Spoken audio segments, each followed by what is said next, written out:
네, 안녕하십니까. 오늘도 일상기도회를 통해서 하나님을 만나기 소망합니다. 오늘 우리가 함께 나눌 말씀은 창세기 10장 1절에서 32절까지의 본문입니다. 이 본문은 창세기에 등장하는 네 번째 계보, 곧 족보인 거죠. 이 족보는 홍수 이후에 이 땅에 퍼져나가는 노아의 후손, 곧 노아의 아들인 셈과 함과 야벳의 후손들을 기록하고 있습니다. 이 족보의 특징을 몇 가지로 생각해 볼 수 있는데, 첫 번째는 족보가 하나님이 노아 가족에게 약속한 번성의 축복이 성취되었다는 사실을 확인할 수 있습니다. 그리고 두 번째는 이 인류의 번성이 단순히 수가 많아지는 것을 넘어서 이 언어와 족속, 지역과 나라로 흩어진 결과라는 것을 강조하고 있습니다. 그리고 세 번째로는 족보가 다양하게 분화된 인류의 근원이 결국 노아의 세 아들이라는 것을 말하고 궁극적으로 아담과 함께 하나님께 있음을 나타내고 있는 거죠. 그리고 네 번째로는 이 족보의 서술 방식이 수직적인 것이 아니라 수평적이면서 한 세대의 여러 아들의 이름을 기록한 것을 확인할 수 있습니다. 명단상으로는 총 70명이 기록되어 있는데, 성경에서 70이라는 것은 7이라는 완전함과 10이라는 충만함이 더해져서 이 70이라는 숫자로 이 계보를 통해서 완전함과 충만함을 상징하게 하는 것으로 생각해 볼 수 있죠. 그리고 다섯 번째로는 이 족보가 훗날 이스라엘과 긴장이 있는 여러 나라들과 민족을 기록하고 있습니다. 이런 갈등 관계는 이 셈과 함과 야벳의 복과 저주를 선언한 것에서 암시되고 있죠. 여섯 번째는 이 인류의 분화가 인종적인 구별보다는 지리적인 다양성으로 설명되고 있는 것이고, 또한 일곱 번째 마지막으로는 이 족보가 하나님의 구원 계획과 연결되고 노아의 아들 가운데 구속사적 혈통은 셈으로 이어져 아브라함으로 집중된다는 것에 우리가 생각해 볼 수 있는 이 특징들이 있습니다. 이 족보를 조금 더 자세하게 나눠본다면 먼저 2절에서 5절까지의 야벳의 자손에 대한 기록입니다. 이 야벳의 아들들은 주로 북쪽과 서쪽 지역으로 퍼져나간 민족들로 이해됩니다. 오늘날로 말하면 소아시아와 유럽 일부 지역과 연결되는 이름들이 등장합니다. 본문은 이들이 각기 언어와 종족과 나라대로 흩어졌다라고 기록하고 있는데, 이 기록을 통해서 무엇을 보여주냐 하면 홍수 이후의 인류의 확장이 어떤 무질서한 혼란 가운데 우연적으로 일어난 것이 아니라 하나님이 허락하신 질서 속에서 이루어졌다는 사실을 이야기하고 있는 거죠.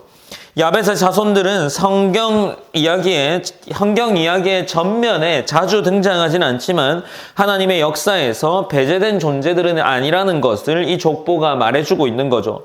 이제 6절부터 20절까지는 함의 자손에 대한 기록입니다. 함의 자손 가운데에는 구스, 애굽, 붓, 가나안 등이 포함되어 있습니다. 이 이름들은 이후 이스라엘 역사 속에서 자주 등장하면서 긴장과 갈등의 관계를 형성하고 있죠. 특별히 오늘 본문 10장 8절에서는 이렇게 기록하는데, 구스가 또 니므롯을 낳았으니 그는 세상의 첫 용사라. 그가 여호와 앞에 용감한 사냥꾼이 되었으므로 속담에 이르기를 아무는 여호와 앞에 니므롯같이 용감한 사냥꾼이로다 하더라 라고 기록을 하고 있습니다. 그런데 이 세상의 첫 용사라는 이 표현은 긍정적인 영웅이라기보다 권력과 힘을 앞세운 인물로 이해하는 것이 자연스럽습니다. 그의 왕국이 바벨과 아시리아 지역으로 확장되었다는 기록은 인간 중심의 권력, 곧 하나님이 없는 문명을 세워가는 것을 암시하고 있는 거죠. 그러니 함의 족보는 번성과 문명의 발전이 반드시 하나님의 뜻과 일치하지 않는다는 것을 보여주는 기록이기도 합니다. 이제 21절부터 31절까지는 셈의 자손에 대한 기록인데, 이 셈은 노아의 아들 가운데 가장 마지막으로 소개되지만 구속사에서는 가장 중요한 계보입니다. 이 셈의 계보는 다른 계보보다 비교적으로 더 자세히 기록되면서 후에 아브라함으로 이어지는 혈통으로 그 흐름을 준비해 나갑니다. 이 셈의 계보가 창세기 11장 바벨탑 사건 이후에 다시 한번 기록되는데, 이것은 이 족보가 단순히 민족 목록이 아니라 하나님의 구원 계획이 누구를 통해 흘러가는지를 보여주는 지도와 같다는 사실을 우리에게 알게 합니다. 이렇게 야벳과 함과 셈의 자손을 모두 살펴보면 본문은 어느 한 민족만을 높이거나 다른 민족을 배제하지 않습니다. 모든 민족은 하나님께서 허락하신 자리에서 각기 흩어졌고 각기 살아가게 되는 거죠. 그러나 동시에 성경은 하나님의 구원 계획이 계속해서 무작위하게 흘러가는 것이 아니라는 것을 보여주죠. 셈의 계보를 따라 그 계보가 점점 좁혀지고 있다는 것을 분명히 보여줍니다. 이는 하나님께서 모든 민족의 하나님이면서도 동시에 한 가정을 택하여서 온 세상을 향한 구원을 이루어 가신다는 것을 보여주는 분임을 드러냅니다. 결국 이 창세기 10장의 족보는 지루한 많은 사람들의 이름을 나열하는 것이 아니라 홍수 이후에도 혼란 속에서 하나님이 역사를 잘 붙들고 계신다는 사실을 우리에게 믿음으로 고백하게 하는 그런 기록입니다. 인류는 흩어져 버렸지만 버려지지 않았고 다양해졌지만 무질서하지 않았습니다. 그리고 그 많은 민족 가운데서 하나님은 당신의 약속을 이어갈 한 줄기의 계보를 준비하고 계셨죠. 이 족보는 앞서 말한 대로 바벨탑 사건 이후에 다시 아브라함의 부르심을 이해하기 위한 중요한 연결고리가 되는 족보입니다. 우리가 이 족보를 통해서 또한 함께 기도했으면 좋겠습니다. 이 족보가 그저 이름들의 나열일 수 있겠지만 이 족보를 통해 하나님께서 흩어진 역사와 민족들 가운데서 여전히 주권적으로 일하고 계심을 기억하게 하는 하루가 되길 기도했으면 좋겠습니다. 오늘 우리가 살아가는 이 세상 또한 하나님이 주관하시는 자리입니다. 믿음으로 이 사실을 받아들이고 우리의 하루의 삶과 방향의 선택들을 하나님께 맡길 수 있는 그런 자녀가 될 수 있기를 기도했으면 좋겠습니다. 그리고 두 번째로는 사람의 욕심과 힘으로 이루어진 이 번성의 결과가 어떤 결과를 낳는지 우리는 이미 말씀을 통해 확인했습니다. 결국에 승리는 이스라엘의 것이었고 그들에게 완전한 평안은 하나님이 가져다 주시는 것이었습니다.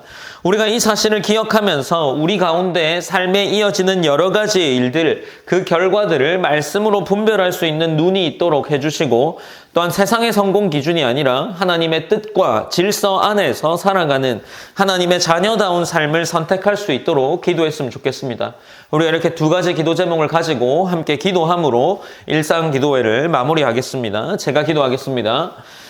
사랑의 하나님 감사합니다. 하나님 우리가 또한 일상 기도회를 통해서 하나님의 말씀을 듣고 또 나눕니다. 하나님 우리가 나누고 듣는 이 말씀을 통하여서 하나님이 우리에게 고백하게 하시는 것은 하나님이 족보가 우리에게 고백하게 하는 것은 하나님이 여전히 질서 있는 하나님이시며 혼란 가운데 세상을 통치하는 것이 아니라 하나님 나름의 계획과 당신의 목적 안에서 이 세상이 통치되고 있다는 것입니다. 하나님 우리가 그 사실을 믿고 나아갈 수 있게 하시고 때로는 우리가 이해할 수 없는 상황과 또 이해할 수 없는 일들이 벌어질지라도 그것을 우리가 하나님을 원망의 대상으로 삼는 이유가 되는 것이 아니라 우리가 더욱 깊이 기도함으로 또 묵상함으로 하나님의 목적과 하나님의 일들을 더 깊이 깨달을 수 있는 하나님 자녀가 될 수 있도록 인도하여 주시옵소서.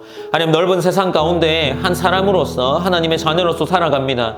우리의 삶 또한 하나님의 주관 안에 있음을 기억하고 우리의 삶이 하나님의 영광과 또 하나님의 뜻 가운데에 세워져 나갈 수 있도록 하나님의 자녀다운 삶이 될 수 있도록 하나님 인도하여 주시옵소서. 오늘 하루 가운데에도 하나님을 기억하는 삶이 될 수 있도록 하나님이 붙잡으시고 역사하여 주시옵소서. 모든 영광 하나님께 올려드리며 살아계신 예수님의 이름으로 기도드립니다. 아멘.